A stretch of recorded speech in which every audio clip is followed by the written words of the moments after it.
할렐루야. 우리 곁에 계신 성도님과 잘 되고 있습니다 이렇게 한번 인사하겠습니다. 잘 될 일만 남았습니다 이렇게 인사하겠습니다.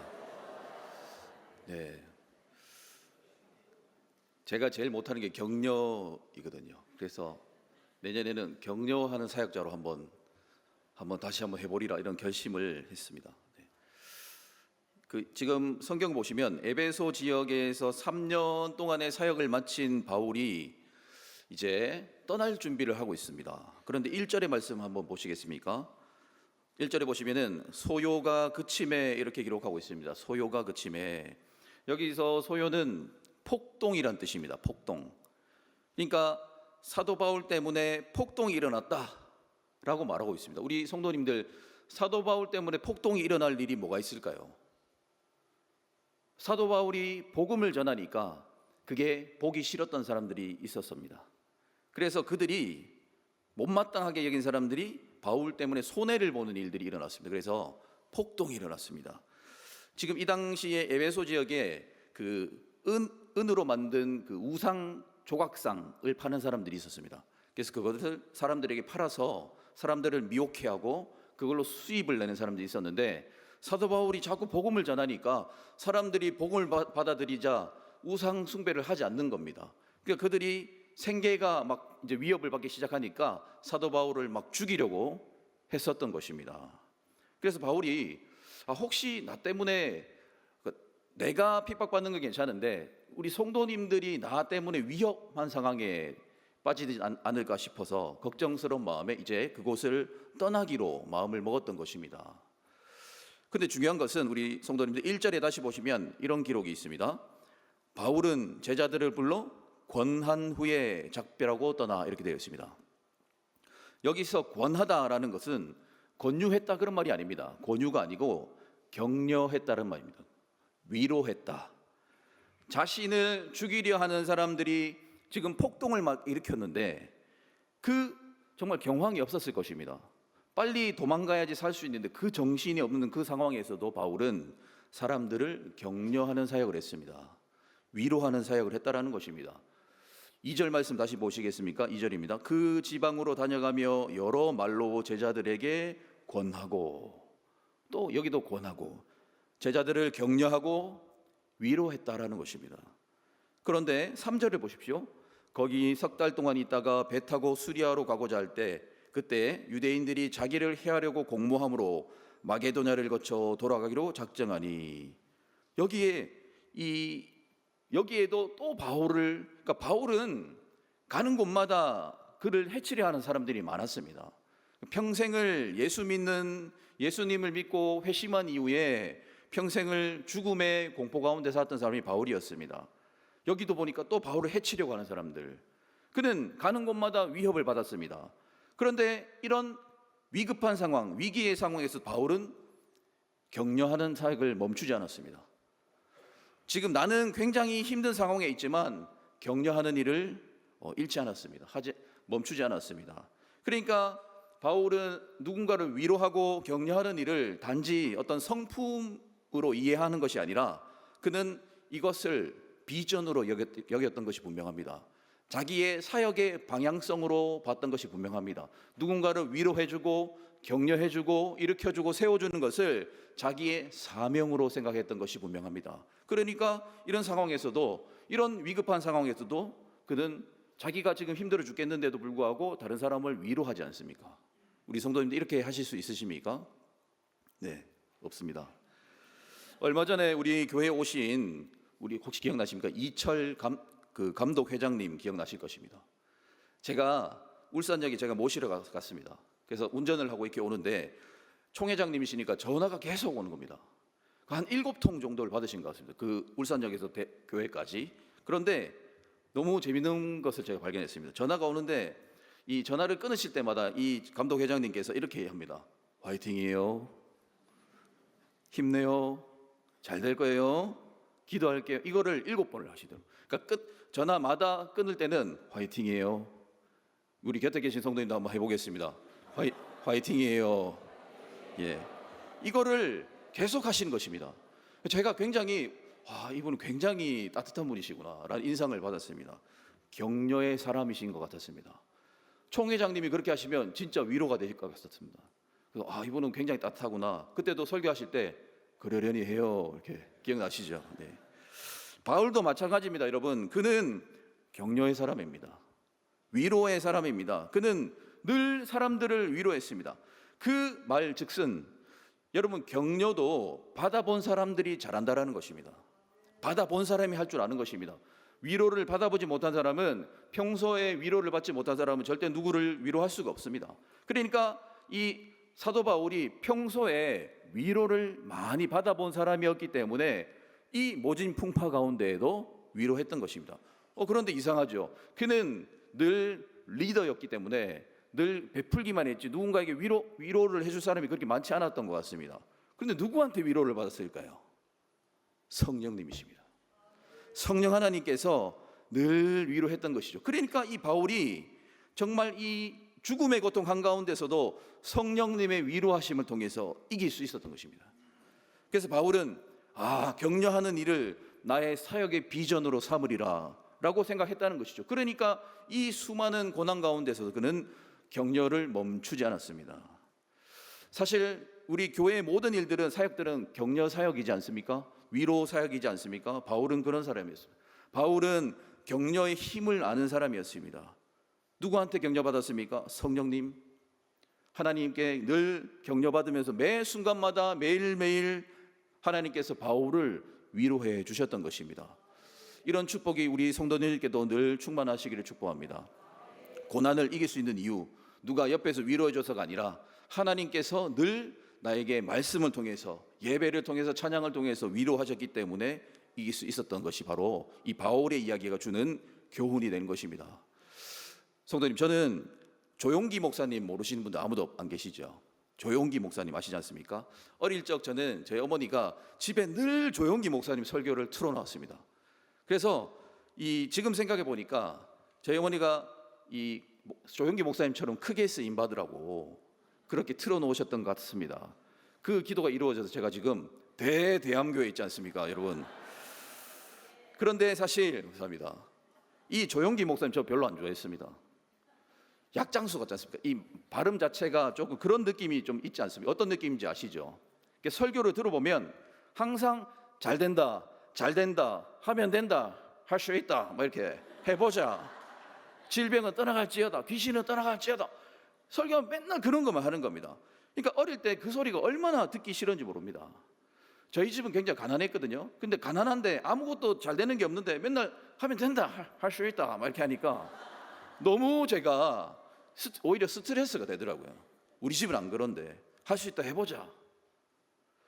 그래서 저는 우리 대암교회처럼 합동교단 소속된 교회만 진짜 교회고, 사실 순복음은 교회로 안 쳐줬으면, 저는 개인적으로 솔직히 말씀드리면 거기는 신학이 없다, 저는 그렇게 생각했었거든요. 그런데 어느 날 정말 제가 진짜 회개한 날이 기억이 납니다. 저의 관점을 완전히 뒤집어 버린 일이 있었습니다.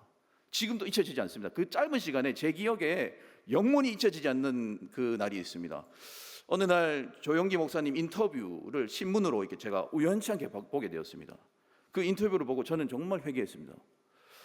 기자가 이렇게 묻습니다. 목사님, 왜 목사님은 항상 잘 된다, 복 받아라, 할 수 있다, 해보자 라는 복 설교만 하십니까? 그런 설교만 한다라는 비판이 있습니다. 제가 하고 싶은 말을 하고 있습니다. 목사님 어떻게 생각하십니까? 조용기 목사님 이렇게 대답을 합니다. 제가 너무 충격을 받습니다. 제가 우리 교회 성도님들을 어느 날 딱 보는데 도저히 불쌍해서 견딜 수가 없더랍니다. 자기 교회 성도들을 보는데 가난에 찌들어 있고 질병에 찌들어 있고 인생의 고난으로 죽어가는 성도들 보는데 너무 불쌍해서 마음이 아파서 견딜 수가 없더랍니다. 나는 그때부터 작정했습니다. 나는 저 불쌍한 사람들을 내 한평생 주님이 내 사역 그만두라 하실 그때까지 축복만 해주겠노라고. 제가 그거를 보는데요, 정말 망치로 제 머리를 팡 때리는 느낌이 들었습니다. 영안이 열리는 느낌이 받았다는 것이죠. 성도님들이 불쌍해서 견딜 수가 없었답니다. 그래서 그 불쌍한 사람들 보니까 복설교를 안 할 수가 없더라는 것이죠. 그 기사를 보는데 제가 너무 마음이 막 뜨거워지는데, 나는 그런 적이 있었던가? 하나님 나를 부르셨는데 내가 주님 맡겨주신 성도들을 볼 때 하나님 맡겨 영혼들이 가난에 찌들어 있고 질병에 죽어가는 모습을 보고 이 험한 세상에 고군분투하는 모습을 볼 때 정말 그 목사님처럼 불쌍해서 견딜 수 없었던 적이 있었던가? 처절한 인생을 살아가는 성도님들이 자신들의 삶에 일어나는 일들을 믿음으로 이겨내기를 정말 축복해주는 마음으로 축복 설교만 했던 그런 적이 있었던가? 그런 마음이 들었습니다. 성도님, 그렇습니다. 하나님께서 우리에게, 저와 여러분에게 사람을 복음으로 위로해주고 격려해주라고 부르신 줄로 믿습니다. 우리의 존재 목적인 줄로 믿습니다. 우리는 그 사명을 잘 감당하고 있으신지요? 그런 생각이 들었습니다. 여러분, 사도 바울은 세상적인 기준으로 볼 때는 사실 오히려 예수님 믿어서 세상적 기준으로는 좀 오히려 꼬인 사람입니다. 그는 예수 믿기 전에는 얼마나 잘 나가던 사람이었습니까? 근데 그가 예수님을 만난 후에 세상의 모든 부귀영화를 배설물처럼 여기면서 정말 처절한 인생을 살지 않았습니까? 그런데 여러분, 바울은 그 모진 풍파 가운데에도 늘 기쁨을 잃지 않았습니다. 여러분 믿으십니까? 늘 감사를 잃지 않았습니다. 그 이유가 무엇입니까? 항상 그 옆에서 누가 그를 위로해 주는 분이 있었는데 누구라고요? 성령님께서. 성령 하나님의 위로가 있는 인생을 바울이 살았기 때문에 바울이 그렇게 능력 있는 인생을 살 수 있었던 것입니다. 비결은 성령의 충만에 있었던 것입니다. 우리 성도님들 인생에도 이런 축복이 충만하시기를 축복합니다. 그런데요, 이 격려는 아무나 할 수 있는 것은 아닌 것 같습니다. 성령의 사람만이 할 수 있다라고 말씀하고 있습니다. 따라서 우리는 늘 성령의 사람이 되기를 기도해야 될 줄로 믿습니다. 여러분, 오늘 다시 3절을 한번 보십시오. 3절입니다. 지금 사도 바울이 전도 여행을 하면서 마게도냐를 지나서 고린도에 지금 머물러 있는 상태입니다. 여기서 이제 배를 타고 수리아로 가려고 했습니다. 그런데 3절에 보니까 또 자기를 해치려 하는 사람들이 있다는 소식이 듣습니다. 그래서 배 타고 가다가 거기서 잡혀서 죽을 수 있다는 위험을 느껴서 그래서 지금 남쪽까지 고린도까지 내려왔다가 다시 돌아가는 그런 일들이, 이런 일정을 소화하고 있는 것입니다. 마게도냐로 다시 갔다가 에베소로 갔다가 거기서 이제 수리아로 가는 코스, 그러니까 이런 코스를 자꾸만 바꾸게 되는 이런 일들, 자신의 계획에 굉장히 큰 차질이 생긴 위험한 상황 가운데 있는 것입니다. 여러분, 담임 목사님께서 저번에 저희 가정을 태국에 선교 이 답사를 보내주셨지 않습니까? 제가 잘 다녀왔습니다. 대한민국 역사상 주일을 태국에서 보낼 수 있는 그 특혜를 최초로 받으면서 제가 다녀왔습니다. 제가 말씀을 못 드린 것이 있습니다. 비행기 놓칠 뻔했습니다. 진짜입니다. 그래서 F 게이트에 가야 되는데 A 게이트에 가가지고 앉아 있다가 비행기 탑승 10분 전에 그걸 알아가지고 제가 저희 집사람이 거의 울듯이 여기 아니다 그래서 뭔 소리고 이래 된 게 있어요. 제가 자료를 한번 보여드리려고 한번 띄워주십시오. 한번 띄워주시기 바랍니다. 자, F 게이트 한번 해주십시오. 여기가 저희가 여기 앉아 있었습니다. 근데 저희가 가야 될 곳은 어디입니까? 여기였습니다. 우리 수완나품 공항 가보셨습니까? 굉장히 큽니다. 자, 어떻게 가야 되는지 다시 한번 눌러주십시오. 이렇게 가야 됩니다. 제가 육상 전공했지 않습니까? 아이를 안고 가방 메고 가는데도 20분이 걸렸습니다. 중간에 가다가 너무 힘들어서 안 되겠다. 죽었다 이제 나는. 죽었다 이제. 얼굴이 막 아른아른거리면서 이제 어떡하지 막 이런 생각만 했었습니다. 근데 보니까 비행기 한번 놓쳐도요 정말 죽을 것 같더라고요. 진짜로 너무 낙심이 되고 막 상실이 되고 나 이제 어떡하지? 이런 마음이 들었습니다. 근데 사도 바울은 지금 진짜 죽을 수 있는 상황입니다. 근데 배를 놓쳤어요. 이거를 타야지 안전을 확보할 수 있는데 이걸 놓친 것입니다. 사도 바울의 그 상실감이라는 것을 제가 조금 알 것 같습니다. 이런 상황에서 바울도 지금 위로받아야 될 사람인데요, 그런데 남을 위로하는 것입니다. 놀라운 사람입니다. 여러분, 다시 말씀드립니다. 사도 바울이 이런 상황에도 절망하지 않을 수 있던 이유가 무엇이라고요? 다른 거 없습니다. 성령을 의지했기 때문입니다. 성령 하나님 도와주십시오. 성령을 의지했기 때문에 이렇게 할 수 있었던 것입니다. 그래서 우리가 성령 의지하지 않으면 하나님 일을 할 수 없습니다. 우리 일을 낙심케 하는 일이 얼마나 많은지 아십니까? 그래서 베드로전서 4장에는 성령이 공급하시는 힘으로 봉사하라 이렇게 하지 않습니까? 이 권하다라는 단어는 헬라어로 파라클레시스라는 단어입니다. 여기서 파라가 바로 옆이라는 뜻입니다. 옆에, 칼레오가 부르다는 뜻입니다. 즉 옆에서 말씀하시다. 우리 바로 옆에서 말씀해 주신다라는 의미입니다. 성령님께서 우리 성도님들의 옆에서 성도님들을 계속해서 수시로 위로해 주시고 불러주시고 음성으로 이끌어 주신다는 뜻입니다. 여러분, 그러면 만약에 진짜 우리에게 이런 일이 일어난다면 우리가 감당하지 못할 일이 없을 것입니다. 모든 일을 다 이겨낼 수 있을 줄로 믿습니다. 우리에게 큰 질병이 찾아왔다 할지라도 성령 하나님이 우리 옆에서 힘내라, 할 수 있다, 해보자 하시면은 이길 수 있을 줄로 믿습니다. 그럼 우리가 왜 이렇게 흔들리는 인생을 사는 것입니까? 성령의 음성을 듣지 못해서 그런 것입니다. 그래서 사도 바울이 이렇게 마음적으로 강했던 이유가 무엇이냐? 주님의 음성을 늘 가까이 했던 사람이었기 때문입니다. 그러니까 어디로 가든지 그는 믿음으로 승리했던 것입니다. 이런 승리자 되시기를 축복합니다. 여러분, 격려하는 인생 되시기 바랍니다. 특별히 이 시대에 남성들을 좀 격려해 주십시오. 우리 아버지를 좀 격려해 주시기를 바랍니다. 영국에 이런 설문조사가 있습니다. 영국 문화원에서 세상에서 가장 아름다운 단어를 조사했습니다. 1위가 뭔지 아십니까? 1등 마더, 엄마, 1등입니다. 자, 2등 패션, 열정, 3등 스마일, 4등 러브. 파더는 언제 나올까요? 77입니다. 77. 40등이 호박. 호박보다 못합니다. 캥거루 50등. 캥거루보다 못한 아버지 파더. 여러분, 위로해 주시기 바랍니다. 격려해 주시기 바랍니다. 우리 하나님은 위로의 하나님이십니다. 그래서 우리 고린도후서 1장에서 하나님을 이렇게 말씀하십니다. 하나님께서 환난 중에 우리를 위로하시는 하나님. 아멘. 우리 성도님들 환난이 많으시죠? 위로받으시고 또 위로하시기 바랍니다. 자, 이렇게 격려를 받고 위로받는 사람은요, 어떤 일을 할 수 있는지 아십니까?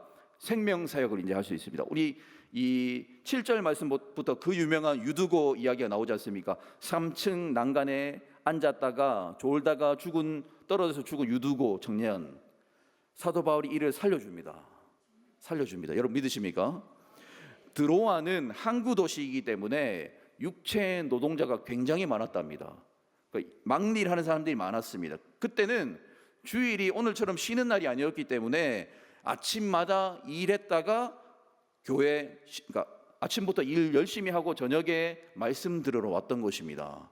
그러니까 예배 졸다가 죽은 것이 아니고 예배 드리는 일에 목숨 걸다 죽은 것입니다. 유두고는 저녁에 늦게 이 사도 바울의 말씀을 너무나 듣고 싶어서 그 피곤한 몸을 이끌고 말씀 들으러 예배 드리러 간 것입니다.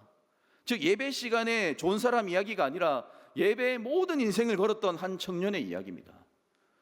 예배의 모든 것을 걸면요, 살아납니다. 죽었다가도 살아나는 것이 우리 성도님들 예배의 모든 목숨을 거시면은 다시 살아나는 역사가 있을 줄로 믿습니다. 그렇습니다. 예배가 죽었던 영혼들이 하나님의 은혜로 말미암아 이렇게 살아나는 역사가 있는 것이 예배인 줄로 믿습니다. 말씀을 마치겠습니다. 성령께서 우리에게 주시는 두 가지 능력을 소유하시기를 축복합니다. 격려하는 능력, 살리는 능력, 이 능력 주실 줄로 믿습니다. 이 능력으로 믿음으로 승리하시는 우리 모든 성도님들 다 되시기를 주님의 이름으로 축복합니다. 기도하겠습니다. 하나님, 우리를 격려하는 자로, 위로하는 자로, 살리는 자로 부르신 줄로 믿습니다. 성령님의 위로를 통하여서 늘 우리 성도님들의 인생 가운데 모든 고난도 성령님의 음성으로 이겨낼 수 있는 저희들의 심령이 되게 하여 주시옵소서. 타인의 고통과 아픔에 반응하며 살아가는 성령의 사람 되게 하여 주시옵소서. 예배에 목숨 걸고 예배 드리다가 모든 문제가 해결되어지고 예배 드리다 죽었던 자도 살아나는 놀라운 체험들을 경험하는 우리 모든 성도님들 다 되게 하여 주시옵소서. 예수님의 이름으로 기도드리옵나이다. 아멘.